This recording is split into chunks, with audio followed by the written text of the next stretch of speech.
let's get started. Heyo! What's up? What's up? What's up?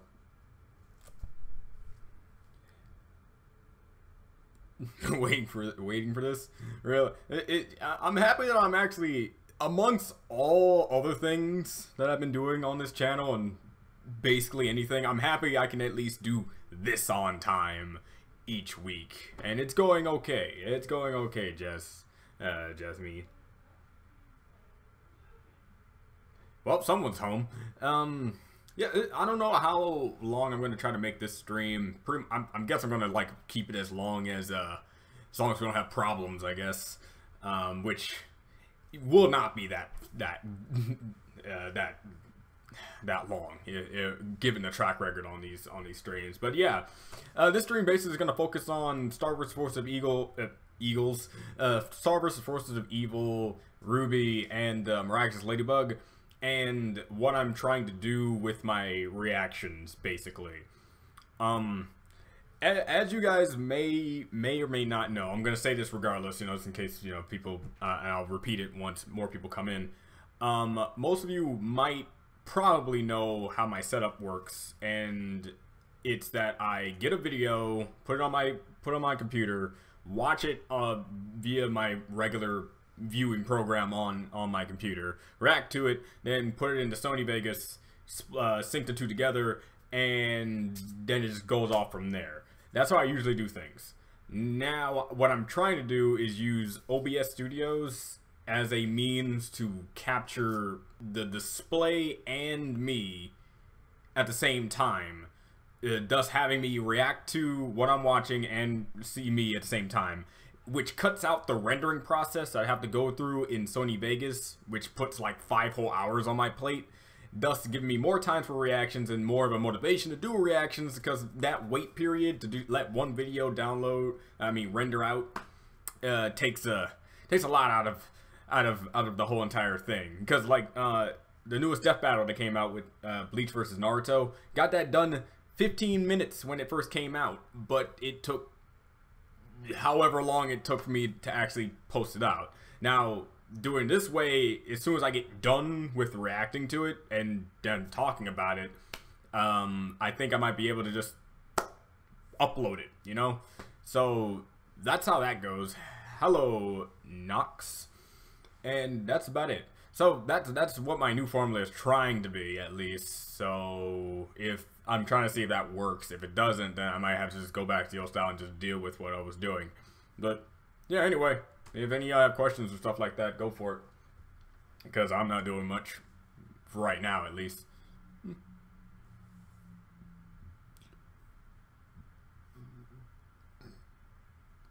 I'll just be here drawing. Because I hope you got all your highs out of the way and stuff and whatnot. Don't want to rush anyone. Also, just, you know,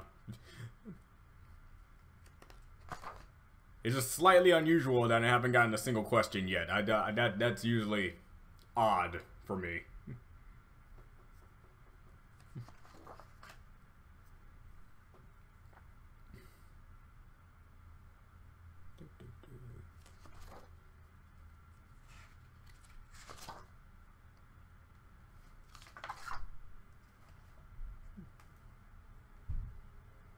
It's early? It's 5 o'clock. I'm usually a lot earlier than this, like 12 or something.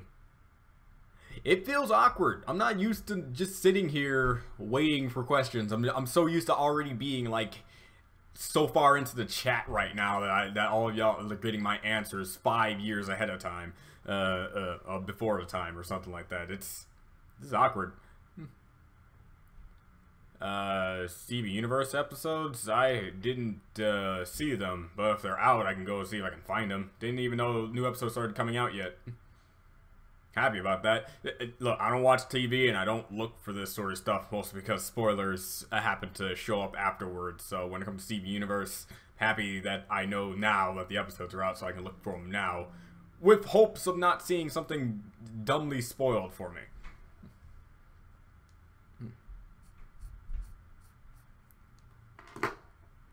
as for new Star episodes, I did hear that the Star vs. Force of Evil, they're on the CN app.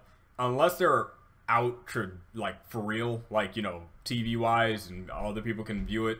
Because I remember last time, yeah, it's probably gonna be on Kim Cartoons or whatever, stuff like that. I'm not entirely sure. I'll see if I can get them. The faster I get them, the faster I can watch them, the faster I can stop being such fear of seeing one image that's gonna ruin my day, like so many other times before on many assortments of shows. Will be good, but I'll see. I'll see after the stream, I guess. But I did hear about Star vs. Force of Evil and how that's now starting to get into season 3 more and more. And apparently it's not going to be a weekly updated thing. It's more of like an episode every other day or something like that. That's what I heard. So I'm going to wait until a batch of episodes come out. Then I'll binge react to them. Because I don't want to upload the newest one I did. Then tomorrow hits by and then the next episode comes in. And thousands of people are telling me to react to the newest episode. When, you know, I kind of have my own schedule here. Now I'm trying to make a schedule. You like RWBY Volume 5 so far? Yes, I love it. It's great. The character development is already there, and how I believe that this is the volume where they all come back together to fight at least something. I'm not going to call it Salem. I'm not going to say they're going to fight Salem, even though the intro alludes to that. But what it does allude to is that they should be coming together here, hopefully.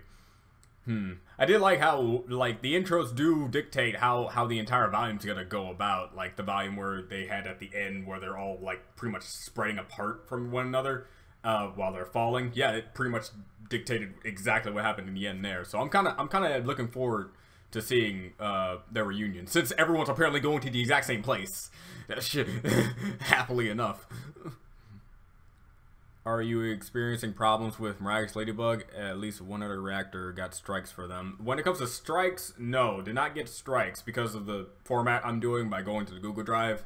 At least that seems to be still safe, I believe, because, you know, YouTube, how I lost my first channel is that I uploaded, you know, the Steven Universe reactions, and it wasn't until months upon months at a time that they copyright struck 3 episodes at the exact same time, thus making me instantly terminated without a single chance to fight back on it, period. So who knows how YouTube's gonna work in my process, huh? They could be striking my videos I uploaded years ago for all I know. But right now I seem to be fine with Miraculous Ladybug. The only problem I seem to be having with Miraculous Ladybug is where I usually get Miraculous Ladybug. They're missing episode 4. Or was it 5? They're missing one of the episodes in the English dub, and I don't know how to get the actual English dub episode. So I'm planning on just reacting to the English subbed episode and just dealing with that, because it's not that big of a problem. I really enjoy Miraculous Ladybug for the character development and the overarching like fights and stuff like that in general. So the English or sub versions don't really matter to me as long as it's still good. Who is your favorite villain in RWBY? I think, okay, hold on. I know his name. I know his name, but you know what? I'm just gonna look it up and just spare myself the trouble. Because it's definitely the Faunus guy, who just, like, killed a leader, the leader in one of the later episodes. Adam, yeah, I knew I had his name. I was like, I know I usually remember this name because it's something involving Eve as well. So Adam, that's how I remember his name. But yeah, Adam is currently my favorite villain. The second villain is Cinder. Salem is nowhere on the list, mostly because Salem hasn't done anything to warrant her to be like my favorite villain status. She's dark and imposing, sure, but she has not done anything villain-esque. Adam, on the other hand, cut Yang's arm off, stabbed the crap out of Blake like 3 times, and killed a leader of an entire like kingdom, I think, and just asserted himself. Turtwig, I know his real name, but I call him Turtwig. Turtwig, he was okay, but he kind of went out like a punk, so I can't really decide where he is on my villain status. But Adam, definitely top villain for me on RWBY right now. He's done so much stuff. What's your opinion on Bendy and the Ink Machine? Not asking you to play it, just wondering what your first impressions. I get this question a lot on my streams actually, but Bendy and the Ink Machine is a pretty okay game in my eyes. It's actually really good comparatively. You can basically call it FNAF, but with more like exploration and more grounded storytelling, basically.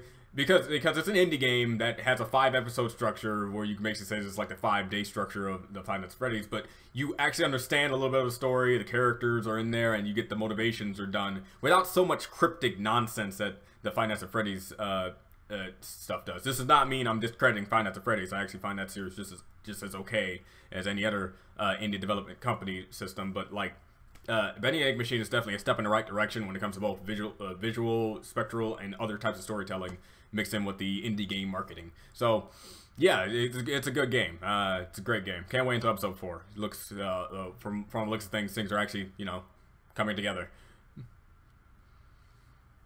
Never actually, but it's not aired in the country that is airing them yet. Really? Okay. So I'll just wait, I guess, because I don't know the uploading schedule to Miraculous Ladybug. The only way I can find out the uploading schedule is by going up to Wikipedia. If I go to Wikipedia, I'll actually get spoiled on certain things due to the Wikipedia's little like descriptive system, and I can't trust myself not enough to look at those. So yeah, sorry if I'm a little inconsistent with the uploading stuff like that. It happens a lot on my channel.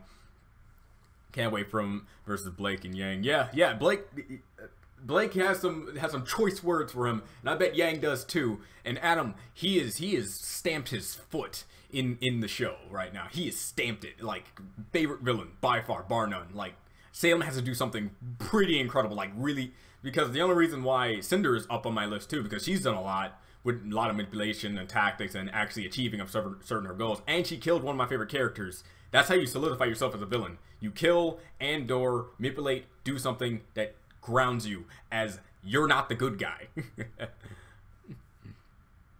Right now, Salem, she's just there. She's the endgame boss, but hopefully she does something endgame boss worthy. Kill a character or something. Do something that'll make me say, yes, this is the villain I was looking forward to. Episodes of Battle for Mimi isn't playing in Google Drive. It isn't? Great. Perfect. That's just what I need. Wait, you have to explain what do you mean by that? Because Google Drive is doing this thing. I don't know if it's been doing this forever, but I didn't get a problem like this until Battle for Muni. But when you click on it, does it say that it's not working, like the link is broken or something like that? Or is it telling you that it timed out or something? Because I have people telling me that it's not working because Google has a set limit of people who can watch it at a certain point of time, and then it get renewed the next day or something. And then people are telling me that the link itself isn't working, so when they go to it, it doesn't play the video, period. So that's the problem with this matter, because I don't understand it. I try to fix it, but I get the same comments. So explain to me exactly why is it not working? Because that's why I've been doing this new thing with my new Google Drive videos. I have 2 Google Drives. So I upload both of the reactions to both of them and then put 2 source links, thus having people have multiple options to go to. So if one's not working, go to the other one. If they're both not working, then you just have to wait. That's the best I can do, unless I want to make a 3rd Google Drive, which I don't want to pay that much more money for another Google Drive service. And before you say you got 15 free, no, I like to have the 100 gigabyte thing, so I can at least have some leeway of what I can do, because I also need Google Drive for my stuff over here at school, guys. Can't just put them all with my videos. So again, you have to tell me what the Battle for Muni thing problem is. If it's the timeout problem, I can't help with that. That's Google's thing. If the link isn't working in general, tell me and I'll just redo the link, because it shouldn't even be doing that. Personally, I can't stand Cinder this volume. She's so whiny. Hey, she just got decked by RWBY in volume 4, right? In one of the later volumes. I'm pretty sure she has at least some warrant to be a little bit whiny in the sense, because she just got beat by RWBY. I don't know what RWBY did. It was justified, but her pride is broken at this point, all right? Not to mention her voice was at the moment, and now she just got better. I understand.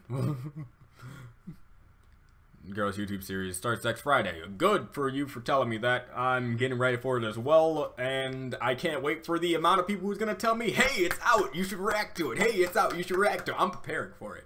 It's gonna happen, even though I probably already reacted to it. I'm just waiting for the stuff to render on my side, because I'm excited for this too. But hey, it's the life of the YouTube reactor. You gotta just deal with it. If you create anything on YouTube, you'll always have that group of people that always have to ask you when the next thing's coming, not giving two cares about your personal life or your other matters that might go into it. Hey, I just got hit by a truck. Don't worry about me. I'll get the reaction out first thing when I get out of the ER.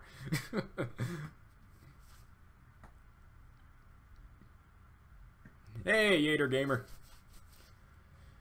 There's a friend of mine does live read of the CMC Next Generation, which takes place after Daughter of Discord. You think you might react to this live reading? Not sure. See, I don't want to make promises, because I will say this, it does sound interesting enough for me want to react to it and definitely see it, but I can't make promises because I don't know what will occur when that comes out and stuff. Let's see. There's a friend of mine that's planning a live reading CMC Generation takes. I don't think when did it, like, since you say it's live, when is it gonna start? Because I need to plan out something if I'm able to. Because right now things are actually, you know, in that general area where I can probably make some plans and actually get to them. And also I gotta, you know, factor in those guys in the back of what they're gonna be doing during that time. So do not trust Wikipedia. Looking up actual air dates of TV shows. I will never understand where is the best place to look that up. I mean, I once did it just like looking it up, and you know how Google sometimes has that episode list at the top? I used that once, and people started to tell me that's the wrong title. So I just kept it because I was like, it's there. You already know what it is, so just keep it.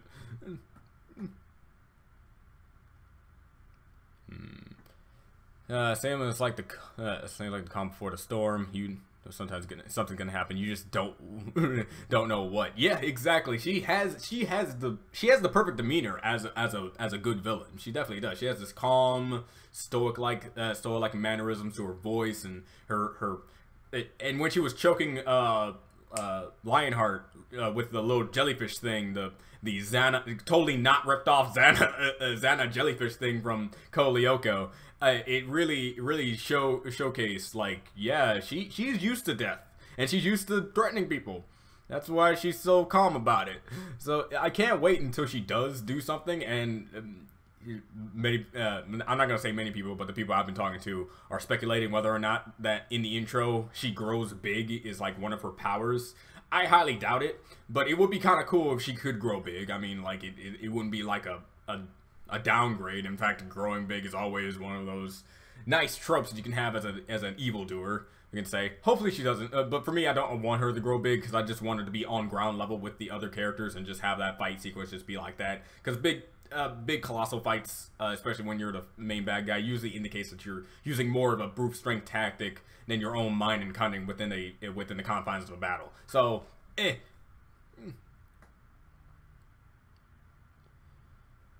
I like new style of the recent volume, but I like how they forgot what physics are. Hey, that was okay. I've only seen the Yang part. I haven't watched episode 4 yet, and I'm waiting until episode 5 so I can just react to both of them, so I don't have to forget. But the whole Yang punching the guy thing, I think it's simply for comedic effect. People have been saying that.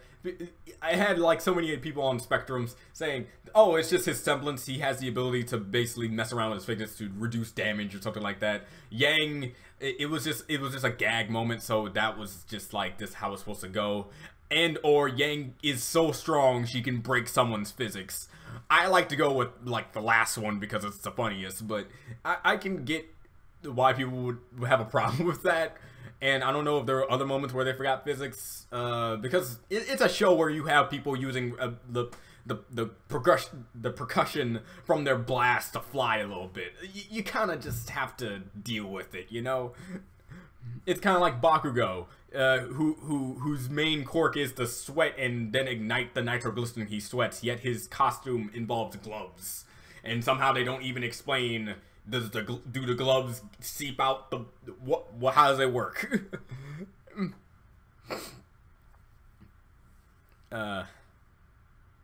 His name is okay.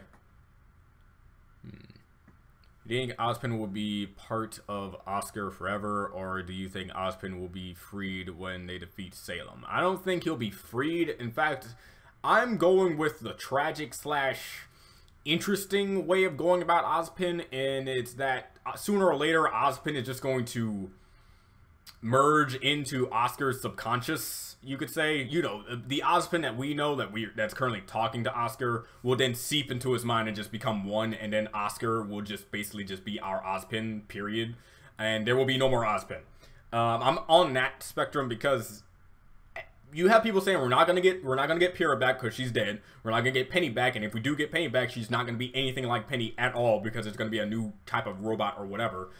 In general, or anything about that with Penny. So if people are gonna think like that with those two characters, I might as well think Ozpin's body is dead, his spirit moves on into the body of a new one, in body of a new host, that being Oscar, and sooner or later his personality will then seep into Oscar, and Oscar will be the definitive Ozpin personality, and that's how the cycle goes.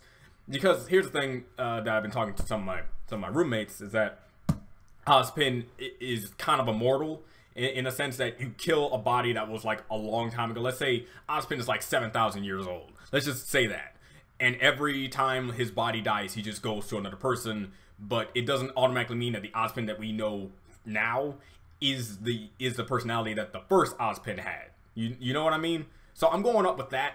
But your observation on what will happen with Ozpin is also up in the air too. That's why it's a theory, but I'm going for that. I find that to be a little bit more interesting because I want to know more about Oscar's character and not him just to be a vessel for Ozpin to sooner or later have Ozpin come back, you know? You don't kill a character for no reason and then bring him back for no other reason than because you can bring him back. I mean, that's just how I roll when it comes to killing characters, you know? Did you ever react to Infinity Train pilot from CN? I heard about Infinity Train. I want to see Infinity Train. I have not gotten around to it, but maybe, hopefully, down the line I will. When can we... No, lost it. When can we see your reaction to the Crusher Girl Summertime shorts? They're all out right now. They're all out because one of the main things... Because I still haven't gotten those two music video ones, shockingly, but I did hear that another one did come out. In fact, I saw it because of Apple Geek. He uploaded another one that was another summertime short. So if they're all out right now, and you're saying that the Crusher Girls like new series comes out next Friday, I'll do my best. I'm not gonna say promises, okay? I'll do my best to see if I can do the reaction before the Crusher Girls thing comes out, so I can have like a full retail of everything that is out, and then I can just get into that.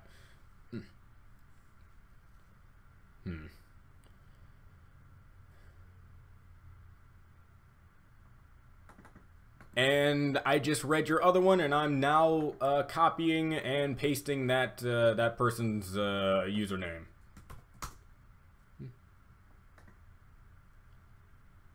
Hold on, give me a minute. Here we go. Oh. Alright, you're saying all the sometimes skirts. Wow, okay. All the sometimes shorts are on this. If that's the case, I'll get to this then. I'll keep this open. In fact, I am just subscribing right now. I will, again, no promises, but just know I have them, and whatever fault it is gonna be mine if I don't get to them before the new Crusher Girls show comes in. Alright, Christian? Just got back from testing BFM. I think it's timeout connection because it says file won't play. I guess because it's hard for me to check because it's like I don't know if it's telling me that because I'm the owner of the place, and even when I sign out, it still sounds like they know me. So thank you for checking on that. Then RWBY will become Attack on Titan Season 2. Thank you, in fact, yes. And the one thing I liked about Attack on Titan is that it was new, it was different, interesting, but then I started to realize that these Titans are idiots and dumb and using their size to their advantage. The only people who are acting smartly are the fighters, but I want, like, good adversarial fights, you know? So it kind of got old down the line. Even when you put Titans in actual humans, you know, you gotta actually have human brains inside those Titans. But it's just like a dime, a dime a few, you know. Well, yeah, because for Volume 4, the first episode, Rin just kind of floats in midair and then starts spinning towards the Grim. Again, when it comes to like 3D animated stuff like RWBY, it's very hard to dictate what's animated on purpose and what's animated because that's the best it could do at this point. Because, you know, you got season 1 and like you have like a lot of like minor grievances that I had with season 1 when it comes to both the fight scenes and the idle animations that a lot of characters had. And then going down the line, they're slowly but surely ironing things out to the point where it's like a 100% truly in-depth, multi-billion-dollar funded type animation for the rendering and whatnot. It's very hard for me to really like contemplate how the animation style goes. I can definitely name off a few moments where I kind of had like a little iffy moment, like certain moments with RWBY, what she does. But I kind of just roll with it. As long as the battles itself are fun. It's kind of like people are doing with Dragon Ball Super right now. They're like, who cares about the power scaling as long as I'm enjoying the fights and enjoying the stuff that I came to see Dragon Ball in general. I don't really care about the story, the power scaling within the fights, or anything that makes a good anime a good anime. I'm just going to turn my brain off and just watch it. But as for me, it's not like that. RWBY is way too good of an anime to actually turn your brain off and just watch it. So having those things kind of be like a little bit of a nitpick does warrant something.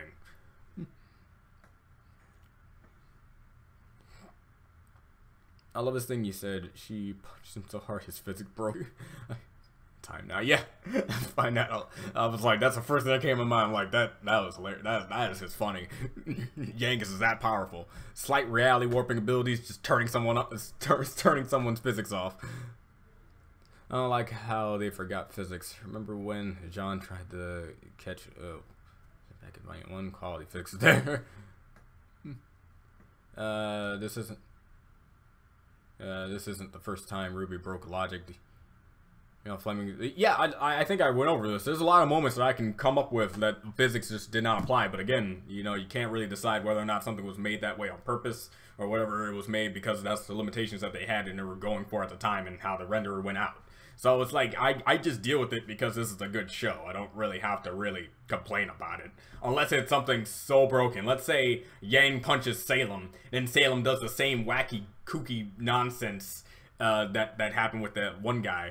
And that was supposed to be a serious moment. That's where you have to question why they just break the physics like that. But when it's like in certain moments like that, yeah, you kind of just have to kind of just roll with it. Right, it's Ladybug now. Just wait. Just wait. You're. I think you're meant to say heart, so I'll just say heart. You'll hate. Okay, hate her more. You'll hate her more when the big thing happens to her. What? She's gonna become the Wasp or the Bee Miraculous user? Because that's the one thing that I can think about. Again, I don't like. See, here's the thing that I need to keep explaining to certain people and people in general. Whenever they see my rage for a certain character, Chloe. My rage for Chloe does not dictate that I hate her, period. Like, I wish she would stop being in the show. That's definitely not it. If she died, I would really care about that. Because I don't like her, but it doesn't mean I despise her to the point where she's not an endearing character of what she was made to be. Like how people complain about Sakura and Naruto about how she's useless and made like that. Instead of complaining to the person who wrote about her, being Masashi Kishimoto, you complain about the character because there are characters who act like that, and there are characters that you can relate to in certain ways because they exist. So that's why whenever I call Sakura useless, or I say I don't like Sakura as a character, it's because her character is just not likable. Same thing for Chloe. Chloe is meant to be the bully character. It was because of her that a lot of people were Akumanized, and even Hawkmoth acknowledges this in one of the later episodes with the bear. Now, Chloe, in herself, she already gave me a glimmer of hope for her character once I saw the little diagram thing in said episode. So it's not like I'm saying everything about Chloe, that anything happens to Chloe, whether it be good, bad, or otherwise, is going to be based on this I hate her scale here. It's going to be like I want her to become a better character. I remember getting a question last stream about if Chloe were to have a very heartfelt backstory, would I have a difference in opinion on her? And my answer to that was, as long as she stays to her difference in character.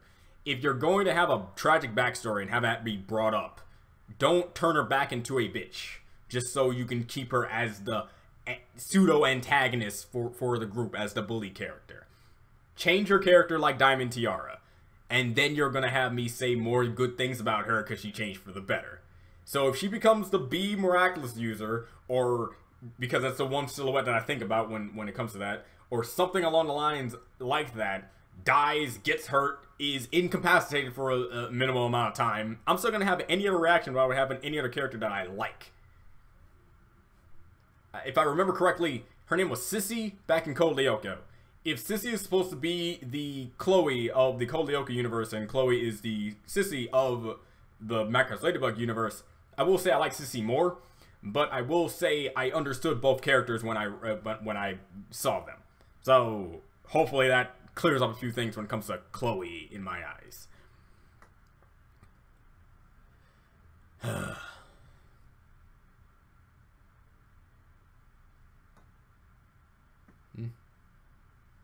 Do you have predictions of new Miraculous Ladybug users besides Chloe, Marinette's?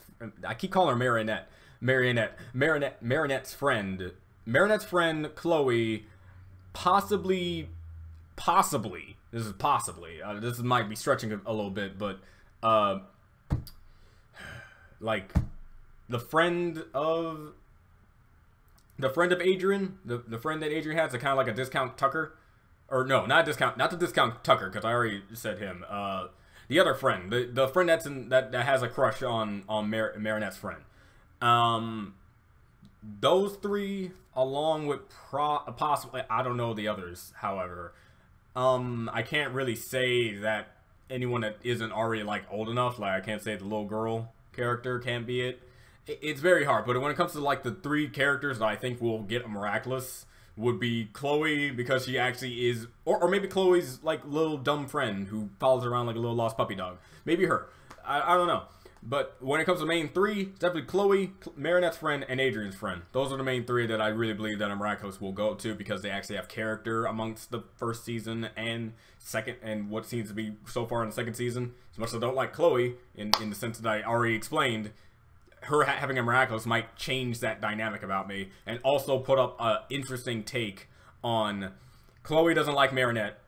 Chloe does not like Marinette, but when she goes into Miraculous and then now she's working along Ladybug, she loves Ladybug. So it's again the dynamic of Adrian and Marinette. They like each other on two different spectrums, one being with the suit and one being without the suit. Keeping that trend on with the later installments of Miraculous users would just further down the line that this is what they do on purpose. So I'm okay with it. You don't kill a character for no reason and then bring them back for no reason. That is legitimately good advice. I can think of a few series that could really use it.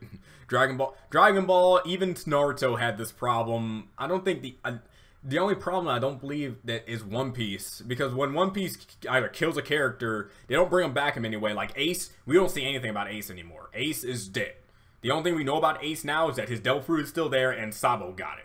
And the thing is about Sabo, they didn't kill off Sabo. Sabo was presumed dead. So unless you confirm kill someone, you don't randomly bring him back for no purpose whatsoever. That's why I kind of admired a little bit of Kishimoto. Even though he brought a lot of people back in a pseudo-dead state, he kept Jiraiya dead because he knew that would take away the impact that it had. But he also made sure that if he did kill someone, he did it in a meaningful way. So in technical terms, more people died in Naruto than did in Dragon Ball, especially when they couldn't come back via Dragon Balls. Because thanks to Dragon Balls and Dragon Ball in general, death means nothing, and which only leaves for Dragon Ball just to have good fights, and that's it. Goku is a one-tracked, one-note character that we love because of his tenacious spirit and the fact that he never gives up and continues to break the limits, and he is the person that we kind of want to strive to be when it comes to living out worlds and whatever, blah, blah, blah, blah, blah. You cannot agree that it is a fantastic anime that tips the scale on every other anime that has actual good story, character development, other sorts of things. It's a great anime. It's just not the best. It's kind of one track, if you know what I mean. Jiren already dictates everything that's wrong with the series, yet he's the best thing that ever happened to the series. It's so weird. So yeah, when it comes to characters and killing, I'm a story writer in that aspect, and I hate bringing back characters for no purpose, and I hate killing them for no purpose. Unless there's a purpose, they're dead. Don't worry, bro. They're on the playlist. Don't worry. Okay. Cool. Are you going to react to Crush Your Girls, Dance Magic, Movie Magic, and Mirror? I already did that. Didn't I already do that? You know, just for you, I'm gonna just make absolutely sure that I remember posting those exact things on my channel. I think someone probably already told you at this point, you know, because, you know, I'm so far away. But I just want to make sure to myself that I did it, because I'm pretty sure I did. Rick and Morty. No, that stuff did. No. I know I did before I started doing the Rick and Morty series, so just gonna pass that up. Because you got me doubting myself, and I don't like doing that. Changeling, Campfire Tales, Treat, prepare. Okay, I know I did it. Hold on. Search.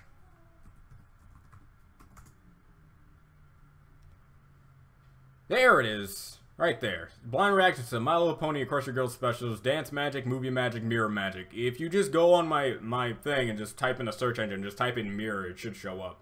So that's about it. I just wanted to make sure to myself. I'm pretty sure someone already told you. But that's about it. Hi, it's me.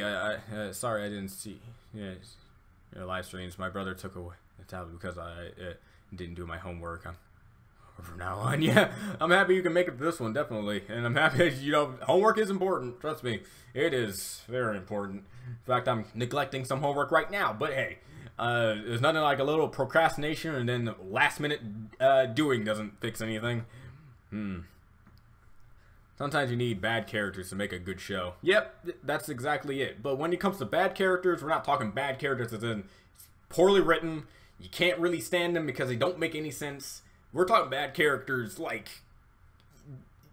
Okay, in certain aspects, a bad character that's like badly written does make other good characters stand out a lot better, but I'm not saying strive to have a bad character. Do your best to have bad characters in the sense that either they're evil, they're supposed to be like this to drive a certain point across for another character. I get you. Writing is a complicated process. I never said it wasn't easy. I never said it was easy. So...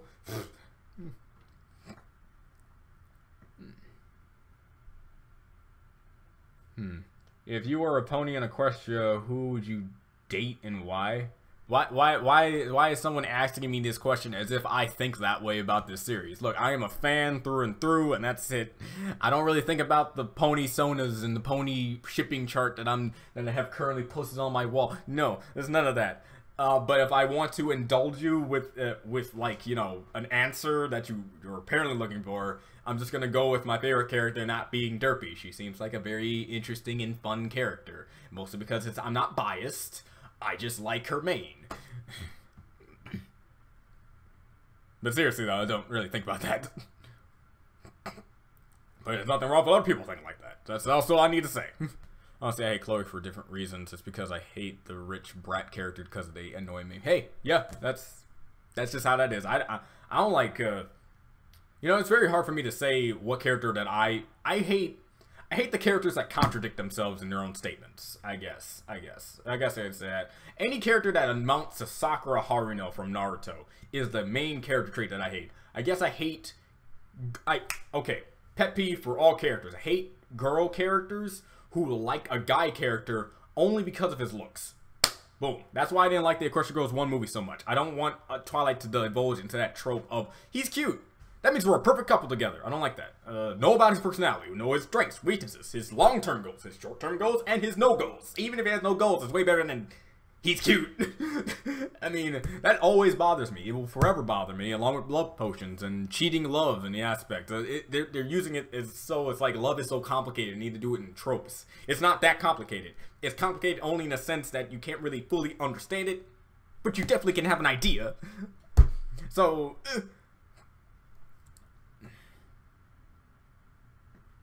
what is your favorite Cat Noir moment? It is very hard for me to really dictate a favorite Cat Noir moment, mostly because Cat Noir moments kind of blend together in a many assortments of ways. I think the only main moment I gotta say when it comes to Cat Noir is every moment he tries to hit on Ladybug with every single aspect of being not good at it. Because the dynamic that is Adrian and Cat Noir is great to me. Because Cat Noir is like the main difference in their personalities like that, and him going after Ladybug in every sense impossible way you possibly can to. So any moment that really had him being shot down by Ladybug is a favorite Cat Noir moment for me. Like a specific moment, I can't really tell you. I was thinking, I remember you said you don't really like any other song from Undertale because Megalovania and Spider Dance. I was curious as to why. What do you mean?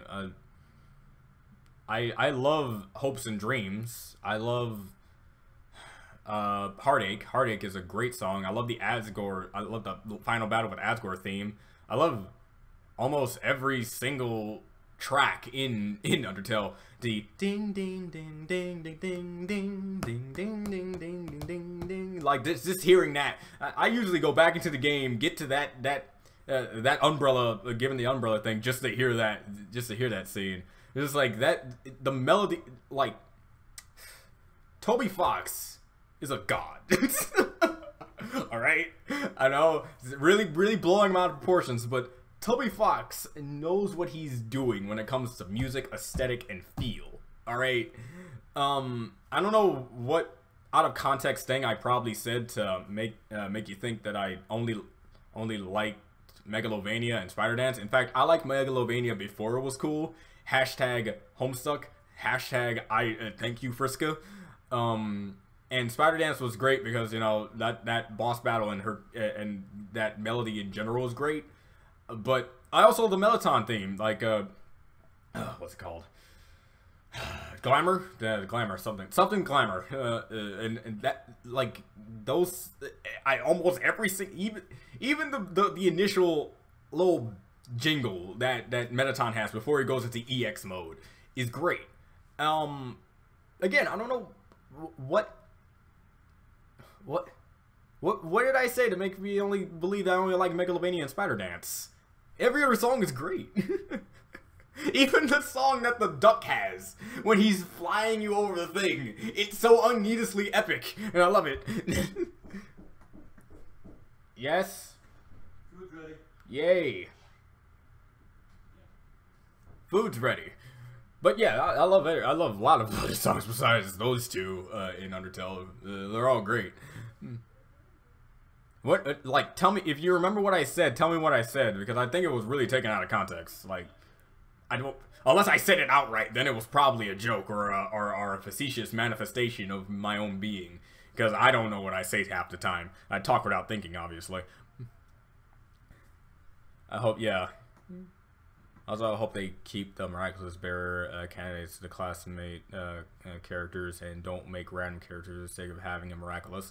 That's definitely a thing, because I would hate to have this random dude off the street get a Miraculous and then he had no prior character development besides, oh, he just found it. No, having the classmates, even if it was like random classmates, let's say it's like the goth emo girl with the hair who had the weirdest weirdest powers of just turning people into her. Even if it was her, I would accept that, because again, all these characters at least have some ground of character development within the time frame of season 1, and I would like that. Mini better because Marinette and Adrian didn't mean out. Yeah. When you go review the MFP movie, no Rust, no. I'm not gonna review it on my own channel. I'm just gonna say head off to Apple Geeks channel and look for the live stream that we did. That's my review of the movie. It was good. That's about all I can tell you. Because I was planning on making my own review. Then I realized I had a lot of grievances and stuff. But then I realized posting just my video and my thoughts about it would warrant a lot of people to do their giant long paragraphal comments that I just don't want to sieve through, mostly because I want to talk to you face to face. I want another person to talk to me back once I have this grievance and they give me a straight answer with that. And then we just bounce off, and then boom, there's my final opinion on the matter, and that's exactly what happens in the live stream. So yeah, that's all I gotta say. Oops, when you review the MLP movie, are you going to use clips from them? No, I'm not a reviewer, guys. When it comes to effort and time putting into videos, unless this is a job, I'm not doing that. And I'm not saying that because I'm lazy. I'm just saying that because I have no reason to actually do it. You know how much I'm getting paid for YouTube? About 10 bucks, about. And it takes me many months for the AdSense to finally give me my money. YouTube isn't a career. So why should I put up way more effort than I should than I need to? Because if I do that, then I'm wasting so much more time for the things that I'm actually needing to have to do with school and whatnot. So yeah, no reviews like that. If I was gonna do a review, this is gonna be me sitting here talking about it and just saying my impressions about it, and that's it. But I'm not actually doing that. Starco, Jarko, or Tom Star. Now, I'm pretty sure this is, not Miraculous, Star vs. Evil shipping, and Starco is adorable, but people like the dynamic that Marco has with, what's her face? I can't really say, because I'm not, when it comes to romance, I like the romance aspect, but when it comes to this is new. This is new to me, actually. So, I like Starco, really. I'm more about the canon shipping of the guy meets girl, girl falls in love with guy after a long exposure to said guy. Kim Possible x Ron Stoppable style. That's just like offhandedly, I'm not going into detail about it. Who was the most standing out character in Star vs. Evil? Besides Star herself being really, really more dimensional than I even would have believed that she was? Ludo has went through a transformation. He went through just one-note, one-sided, unconventional villain, a Dark Lord's Chuckle the Silly Piggy wannabe from Dave the Barbarian, to this actually layered character who got stuff done and was actually sort of respectable for an unprecedented amount of time that he needed to be. And it was great. Toffee's a good villain, but Ludo really had a dynamic into him. I was very proud of him. I'm seeing the buffer screen of death. Yeah, those are always terrifying. Yeah, alright. Are you starting to tolerate Flash Sentry? He's once you get to used to him. Here's the thing about Flash. Where is he? If I remember correctly, he was all the rage back in Crush Girls 1. I never said I hated him. I just said how they used him was kind of like, eh. And then Rainbow Rocks came about. It looked like something was going to come about that, but it didn't. And then you got the third movie, where he's nearly non-existent. You got the fourth movie, where he's literally just thrown into the trash. And then everything about him... Okay. I don't know if he does stuff in the Equestria Girls shorts that I need to get to. But all I have to say, if you make a character and you fumble... Don't throw it in the trash and forget about it. Make him better. There have been many a character that I've done that to. Many a character. But Flash, I don't hate him. I don't think how many times I'm going to have to say this. In the sense that I need to really get my point across. Don't hate Flash. I hate how they're writing him. It's kind of like with me and how I defend Ash Ketchum from Pokemon. You shouldn't hate Ash for how he loses everything, how he loses the league. Blame the writers because apparently they can't write a story that involves him winning the league and still being able to go to the next region. It's very simple to write it, guys. It doesn't take a guy with a huge brain to have the story be based around Ash trying to be the master of everything. So he wins this league and goes on to the next one, thus forging more bonds and relationships, winning the next one and keep moving forward. Seriously, it's not that hard. As for Splash, writing. That's it. Him himself, I can't really blame him because that's how they're writing him. Okay? He's too one-dimensional. I need more dimensions so I can judge the character as a character himself. That's it. All I know about him is he is a rocking dude who likes to play guitar and is there, and he gets basically friend-zoned by Sunset, and his actual pony girlfriend is gone. And he has to deal with the fact that this new Twilight doesn't know anything about him. That's my problem, alright? You gotta do something more with this guy. Here, Miraculous. I like how you put a question mark there, like you don't know yourself. You hear, I hear a lot of things. Until I get to the actual episodes, I'll find out. With the Cat Noir moment, mine is when he destroyed the pixelator entire picture dimension. Yeah, he's dimensional. Man, tier 4C, already dimensional. Booyah! I'm sorry. Sorry about that. It's fine. It's fine. Again, I just don't remember really talking about that. I think I probably said something along the lines that my favorites are Megalovania and the spider thing, but I never said I didn't like any other ones. Like Toby Fox is great. Why do you hate Timber? I remember you saying he's not the reason we think it is. So what is it? Timber? Hold on. I need to look this up because this is probably I don't know how long ago that I said this, but Timber from what? Is this Miraculous Ladybug thing?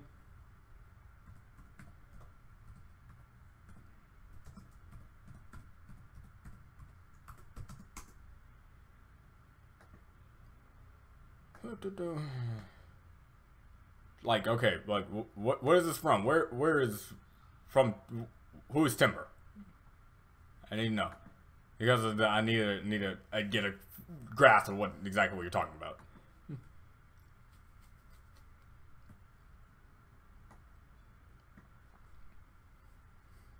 Remember they set out to me, it was when they also do Cupid Villa and when Ladybug went pounded.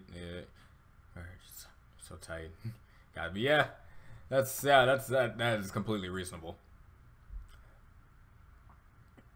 Death by Glamour. Okay. This is what happens. This is what happens when when I don't know something 100%. You got people just telling me over and over. Awesome. Okay. Thanks, though. Death by Glamour. New episodes of Steven Universe if you're interested. No, I'm not interested in Steven Universe. What would give you the impression that I even like the show? Gonna move on from that. Not even gonna take back the joke. I'm just gonna keep it like that. Personally, I like Homestuck's Megalovania better. By the way, this is, again, the third person. That's 3. Okay. Yeah, I also have to agree. I like Megalovania and Homestuck better. When it comes to what I listen to on my phone, I definitely listen to the Homestuck version before the Undertale version. Just the rock-like fixture it has. I'm gonna see if we can hit 5 people telling me about that Death by Glamour thing.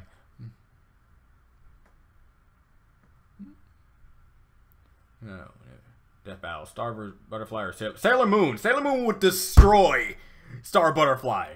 Do you know how strong Sailor Moon is? She's universal, especially if you go with Sailor Cosmos, which is a Sailor Moon. She is universal. But if you want to go down lowball Sailor Moon is multi-galaxy busting. She can take on very powerful beings. Star is cool, but nowhere near the power that Sailor Moon is. I'm sorry. I don't know if you ever watched Sailor Moon, but you'd already know the winner of that battle. Like, instantly. I'm a huge Sailor Moon fan, by the way. I don't know if you noticed.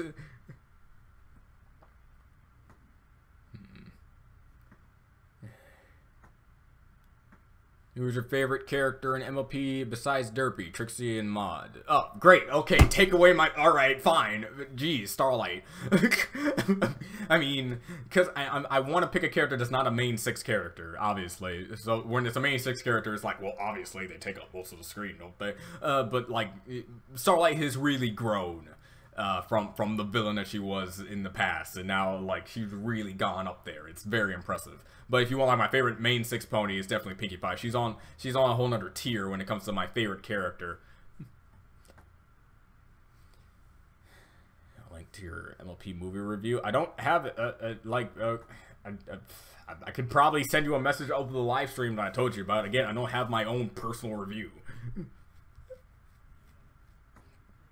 If you were a RWBY huntsman, what would your weapon be? I've been thinking about this a little bit, but I can't really decide on what weapons actually is, because almost every weapon has been taken at this point. Like it sucks. But I would go with like a battle axe type thing that can transform into a bow. I was thinking about that because it's the same thing that Tabris has in my story. She has a giant battle axe that then forges itself into a bow. Like that, and think of like the axe portion caving in on itself, and then you have the little opening, and then it just sort of like gets everything, and the actual string to it is like energy based, and you have unlimited arrows because the arrows just form themselves as you reel back, sort of like that. So yeah, that's how that is. So if you want like the weapon that turns into a projectile launching device that isn't a gun, then you have that.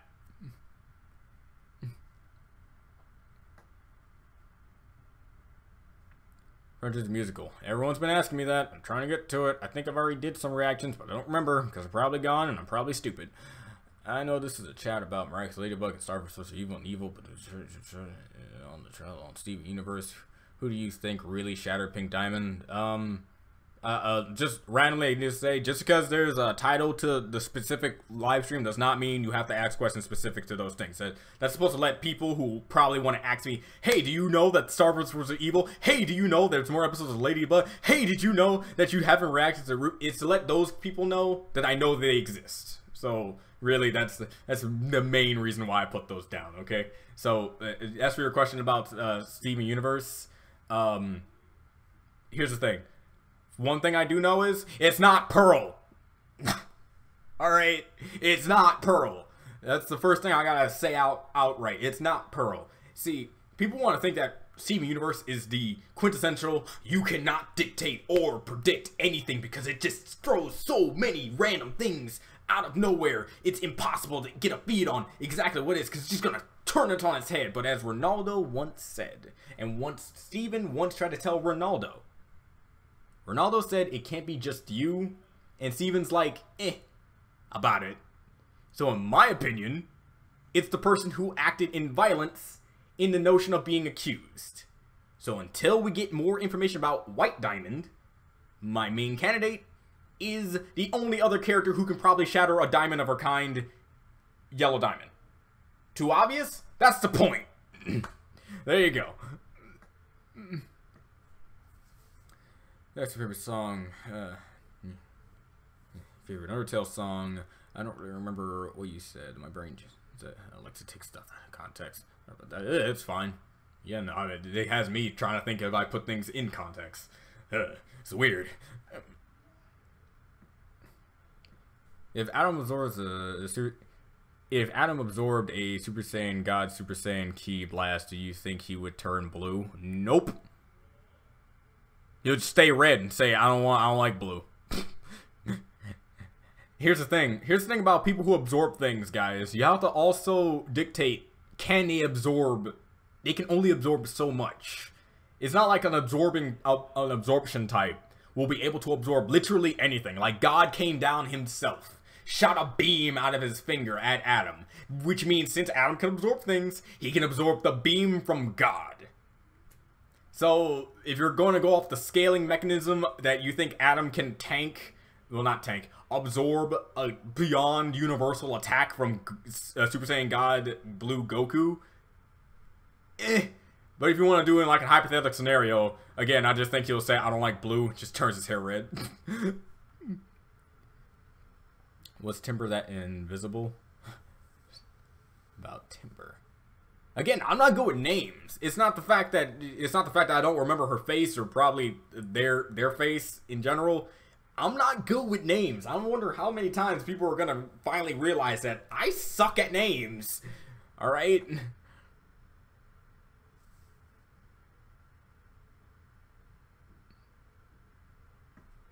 Flash Sentry 2.0.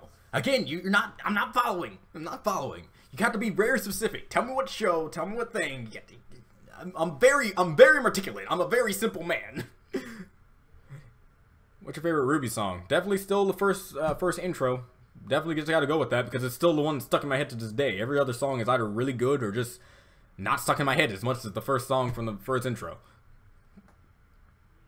I remember I asked you what your RWBY semblance would be, but I forgot. RWBY semblance? I forgot too, to tell you the truth. See, I don't really take notes about this. I think the only thing I really remember is the weapon that I want.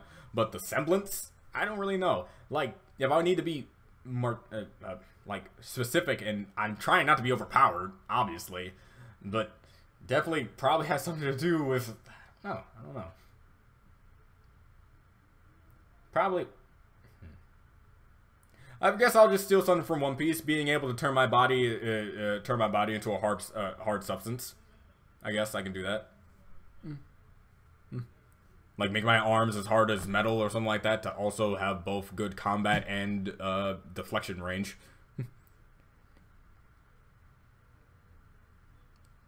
Genre of music?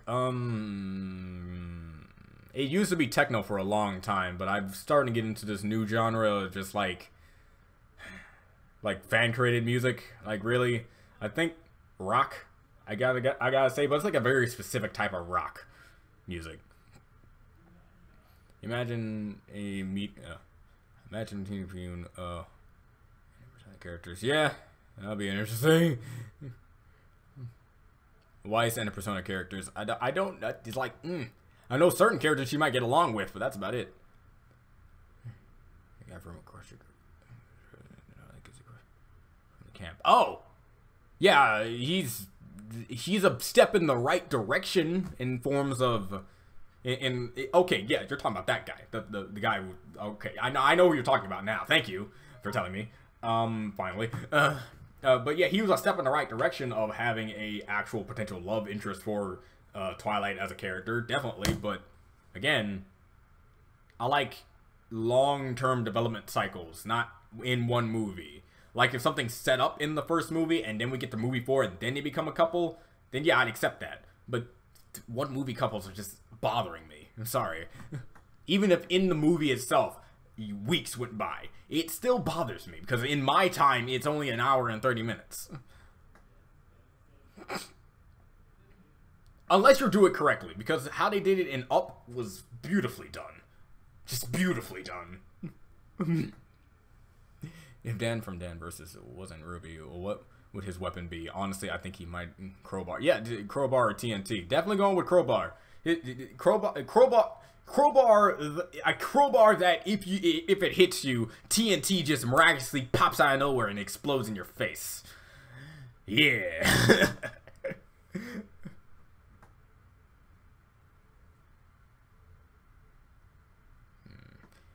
If you're interested, in string player games, fantastic covers PS3. Let's go. My second favorite song. My own version of it. That's great.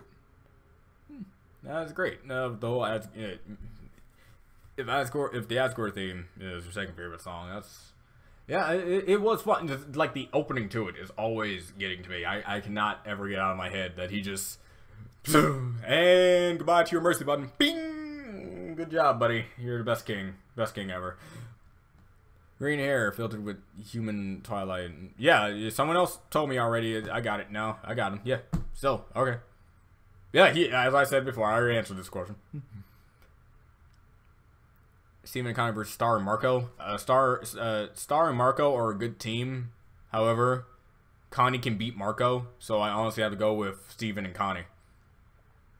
I know what you're about to say. How can Marco lose to Connie? Well, you see, Connie has sword good sword training and nice endurance within herself. She could probably take out Marco if given the right opportunity. Not to mention, if you're doing with Steven and Connie, Stevani is going to be in the matter. And if Stevani is going to be in the matter, you can basically say they can probably overpower and outmaneuver Star and Marco. Star is strong, and I think people are kind of overestimating her abilities with her Narwhal Blast and all the other magic she can do. But these are opponents that are way smarter than the opponents that she's been fighting for these past couple of times, aside from, you know, Toffee. But I honestly believe that Steven and Connie together can take out Marco and Star. However, it's more of a debate on me on who can win between a 1v1 battle between Star and Steven, because since it's 1v1, there's less hecticness to it. So that's in my personal opinion, because again, we can't really put these two characters up against each other right now since we don't know the fullest extent of their abilities, mostly for Steven. Because in Steven's case, his durability is way bigger and better than I thought it was. He gets thrown around into walls and stuff and just gets up and just like that sort of thing. It's his pacifist nature that kind of takes him back from being this godly figure that can take out almost anyone he comes across. Especially since his shield can block anything, so... yeah. Also, that's good. Second favorite character. Definitely. Favorite character will always be Papyrus. He's freaking awesome.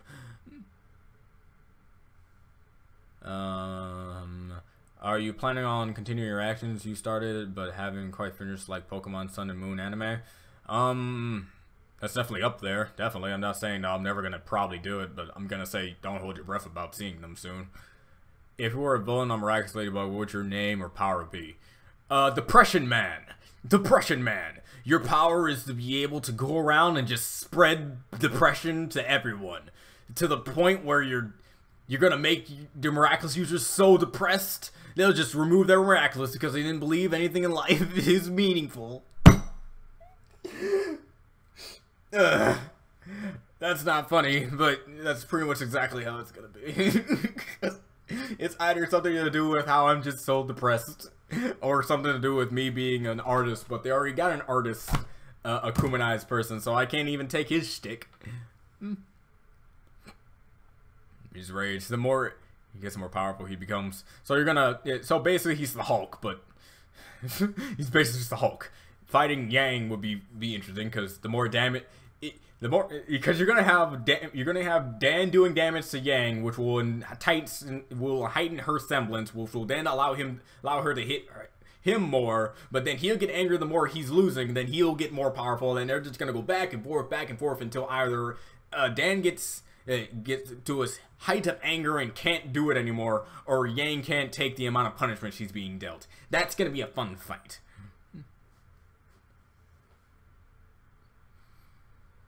I got like Adrianette, like, okay, are you telling me in the sense that I can't say both for Adrianette and Lady Noir because since they're the same person? I guess what you mean is, would you rather the dynamic not happen anymore since they don't know each other's identity? Would you rather have Lady Noir and then Adrianette can never happen because they believe they're already in a very enticing relationship, or do you want the other way around? I think I like the Lady Noir better, to tell you the truth. I love Papyrus. I just like the other characters more. I don't start something again. Okay, no problem. All the characters are great. Yeah, except one. That's it. And I don't want to start anything. Hint, hint, nudge, nudge. Sorry if you already answered that one. I just got here. It's fine. But like shipping in general has always been a complicated matter to me because I don't really ship. So, well, Bismuth did break at that one time. The shield or the bubble? Was it the shield or the bubble? Because I don't remember her breaking the shield. Like the shield, because if Bismuth can break the shield, that means she can break a thing that blocked a laser. That means she's laser porter level. Laser pointer level. You know when the giant hand came down and tried to fire at the group, and then he summoned the shield and it blocked it. I know some people are gonna say, well, it was huge at the time, so obviously the durability for the shield will increase. But in my opinion, I believe if it's smaller, it's more compact, and the shielding doesn't change. It will always have the same amount of thing. It's just the area of effect will change. But again, that's up for interpretation. But was it the bubble or was it the shield? The rose shield? Because even the RWBY is like, it's like that's just her shield. We need the sword, but like the shield is the thing that makes the gem her gem. That's her weapon. So it's like,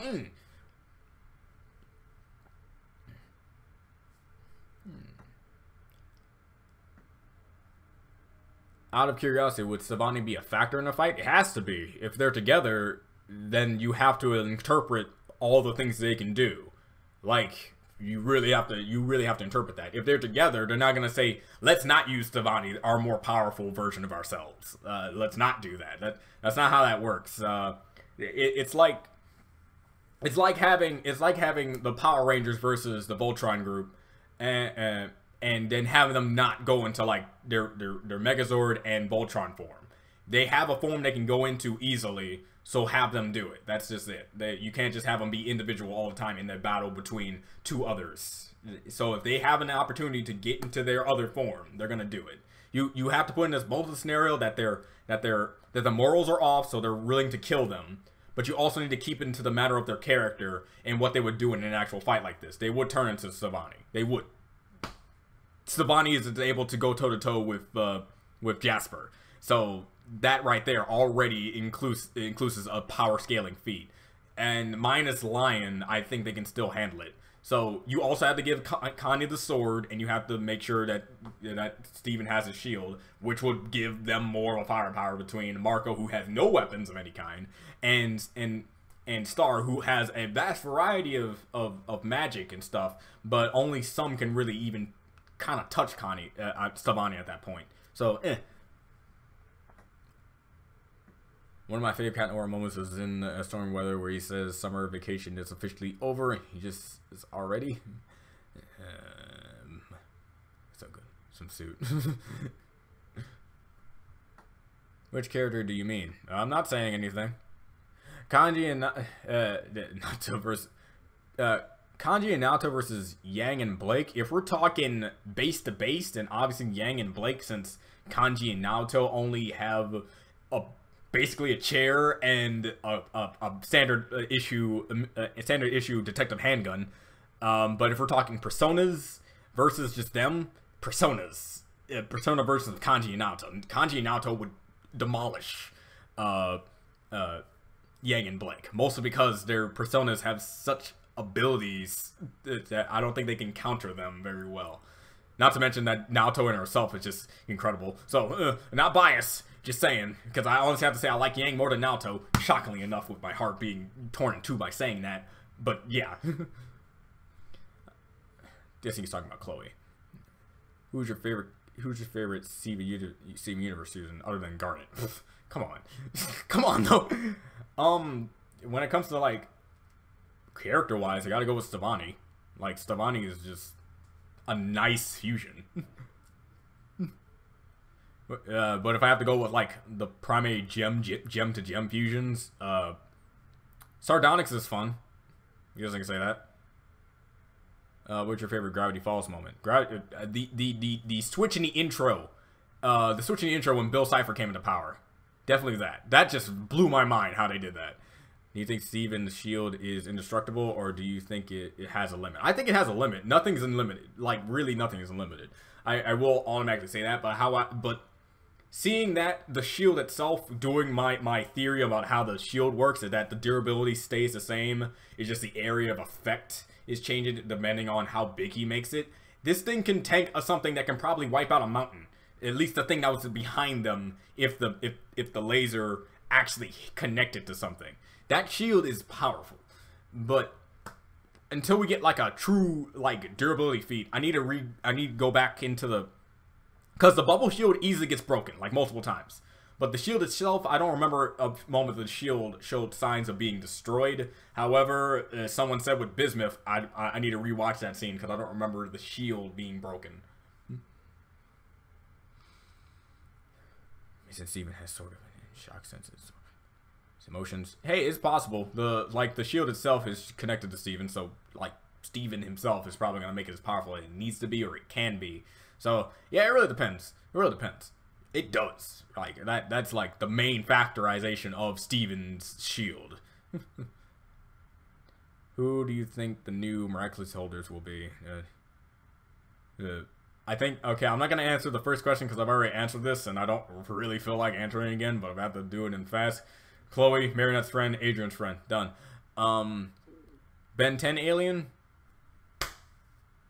Accelerate. I've always liked Accelerate. Like a lot. Heat Blast is always a close second, even though he was the first.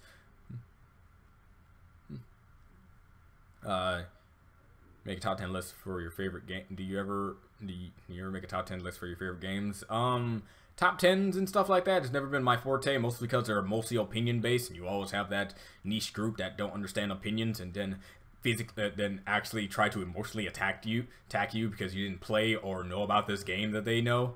So I kind of avoid that. I tried to do a top 10, or should I say a top 7 main characters in MLP. And then the joke was the number 1 slot was every character is the best character because they all have their own certain traits and abilities and stuff like that that will allow a person to like their character more than someone else would because they can relate to them a little bit differently. So when it comes to top 10 lists and lists in general, it's pretty much if I really want to do one. The investigation team versus the Phantom Thieves. The Phantom Thieves would demolish the investigation team mostly because Joker has Sentinel. Tell me that Izanagi no Okami can take on that god. All right. Okay, Izanagi no Okami took out a god in a sense with the final hit and whatnot, but that god was basically minuscule compared to the god that you fight in Persona 5. Persona 5's god was an accumulation of all the people's, like, from the world. From Zawaldo, we're talking. The world's cognition. Meaning that this thing was as powerful as people believed it to be. And Joker beat it. With one shot from Sentinel. Yeah. So, I believe when the start of the fight, you can even say in the start of the fight, boom, you summons Izanagi no Okami. Then boom, Akira summons Sentinel. Giant gun, destroyed, demolish. I'm sorry. I love the investigation team. If you want I love the investigation team, but if you want to like do a battle in case of they don't have, you has Izanagi and Akira only has what's his name? Wow.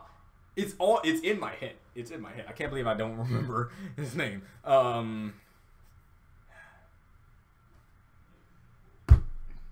Oh my god. Oh, that's gonna bother me for the rest of the stream. How I don't remember.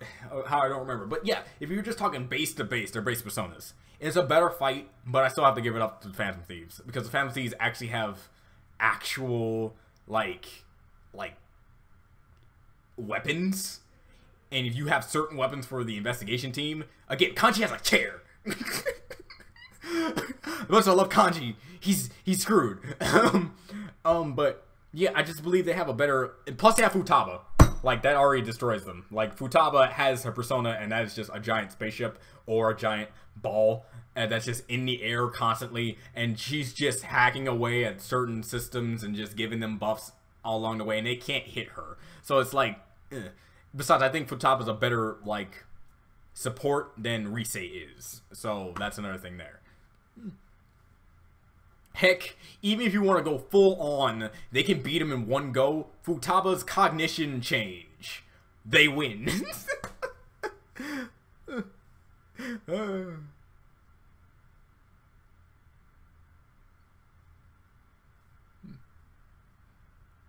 What about upgraded though? When they fight Bill from Gravity Falls or Discord? Arsene. Okay. I knew it was gonna bother me. Who was Arsene? Damn it. It bothers me. I don't remember his name. It really does. Okay. He's actually one of my favorite, like, base personas. Izanagi's cool. I don't really like, you know, Mr. Master of Strings in Persona 3. But, yeah. fight? Bill from Gravity Falls or Discord? Bill. Why Bill? Because unlike Discord, Bill is merciless. So he'll actually just try to win the battle outright with his mercilessity. Yes, that's not a word. And Discord's a playful sort. He doesn't really go on physical matter or physical harm. He mostly does psychological stuff. And since Bill is already insane, he can't really do much. I'm sorry. No, yeah, but about stuff, I hear others' opinions, and sometimes I feel like come off.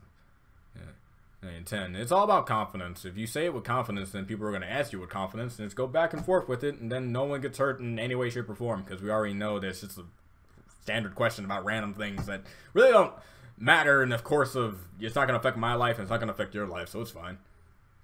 Hey, hi. Hi, Matthew. Hi, Rose Lips. Happy you can make it. I'm about to end the stream off soon, so there's that. What would you do if you could talk to animals? I would probably go insane because animals are, that would just leave a whole nother set of people I need to listen to in life, which is already annoying. Heidi har har. But really though, I like to talk to my cat. Goku versus Akira? You mean Akira? Akira from Persona and not Akira from Akira. Because there actually have been battles like that because Akira actually has more of a chance to beat Goku than you think. From, you know, Akira self. Tetsuo, I mean. Tetsuo. But obviously Akira. Akira from Persona, Goku, like, okay, yeah, like, Akira's strong, but he's not Goku level. It's not like Akira is tier 2, a universe buster or anything like that. He's strong, but he can't beat Goku. Goku is too fast. Like, if you want a person who can beat Goku outright, Simone from Gurren Lagann, he can beat Goku. He can beat almost anyone, actually. Will you play Save the Light? Probably not. Myself. Neither do I. Trust me. Like, it's weird for me to say that when I'm right here, but when this camera turns off, you got just a shell of a man that you think that you're looking at. Favorite moment from Samurai Jack? Jack killing Aku. Because I thought I'd never see that. Honestly. It's a little bit of a cop-out answer, but I gotta say that. It was something I was waiting for ever since I saw the last season a long time ago. And then the newest thing, then this overarching story thing kicked in, and him finally achieving his goal. Favorite moment? Him ending it. That's it. Favorite topping for pizza? Nothing, because I only eat cheese pizza. I'm not lying to you.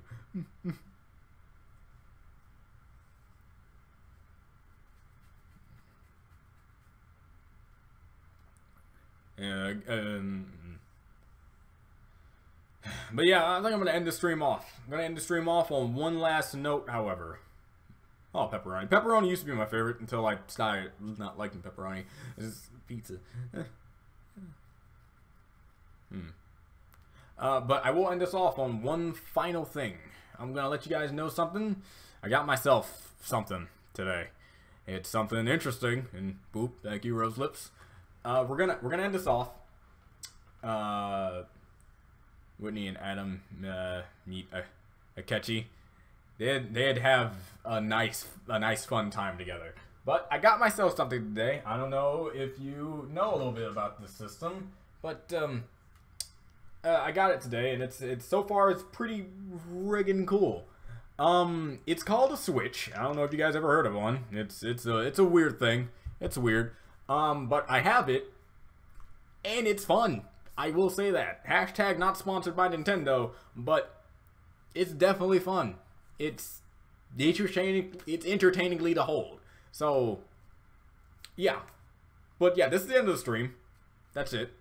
So, oh. What is the saddest moment in Steven Universe in your opinion? Saddest moment is probably, like, to me, the moment that I really cried is just, like, Rose telling Steven, like, everything in the last thing. The one where Steven saw the tape with his mom for the first time. Definitely that. You Switch until I get something that allows me to actually interact with them or something. I don't even know friends and stuff like that will even go on the system. So we'll think about it maybe. But yeah, I gotta end the stream though. Food was ready a long time ago, and I'm actually really starving. So yeah, and I'm happy I finally got this. I've been looking forward to getting this for a long time, and I finally have it, and it's great. So Yeah, again, I'll see you guys next time. I'll see what I do when it comes to the new formatting that I'm going to be doing. Hopefully it works out, and hopefully things are not bad. And I'll see you guys next time then. Favorite Pokemon is definitely Yveltal.